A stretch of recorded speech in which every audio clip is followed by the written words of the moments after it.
मुस्कुराइए आप सीतामढ़ी में है, मुस्कुराइए आप सीतामढ़ी धाम में है, मुस्कुराइए आप पुनौरा धाम में है, मुस्कुराइए आप उस सीतामढ़ी में है जहां प्रभु श्री राम की पत्नी और अर्धांगिनी जानकी मैया का जन्म हुआ था। सीतामढ़ी का इतिहास बहुत ही पौराणिक है और भगवत गीता से लेकर रामचरितमानस में इसका गुणगान किया गया है।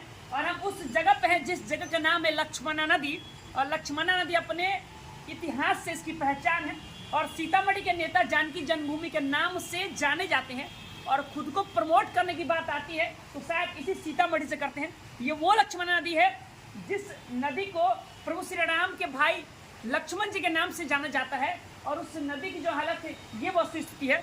यहाँ के नेता तो मंदिर बनाने की बात करते हैं, यहाँ के नेता सीतामढ़ी के नाम पर राजनीति तो करते हैं, लेकिन यहाँ के नेता भूल जाते हैं कि लक्ष्मणा नदी शहर के बीचों बीच बसा है और इस नदी का जो कायाकल्प है वो बहुत ही ज्यादा खराब हो गया।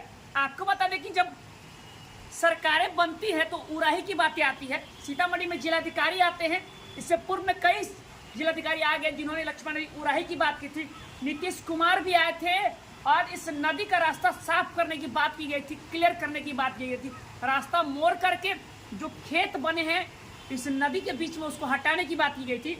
और ये देख लीजिए वर्तमान में सीतामढ़ी नगर निगम बने 1 साल हो गया है और नगर निगम बनने के बाद भी इस नदी की जो वस्तुस्थिति आपके सामने है, इस नदी में प्रतिदिन हजारों टन कचरा फेंके जाते हैं। इस नदी में फल से लेकर के पूरे सीतामढ़ी का कचरा फेंका जाता है। सीतामढ़ी का नाला इस नदी में बहता है, आपके टॉयलेट का पानी इस नदी में आता है, आपकी गली नाले का पानी इस नदी में आता है। आपको हम बताएंगे कि यहाँ बहुत सारे लोग शौच करके चले जाते हैं।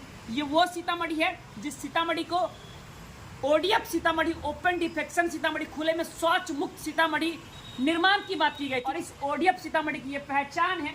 ये दृष्टि आपको कोई नहीं दिखाएगा क्योंकि इसको दिखाने से पैसा नहीं मिलता है। ये सीतामढ़ी की सच्चाई है।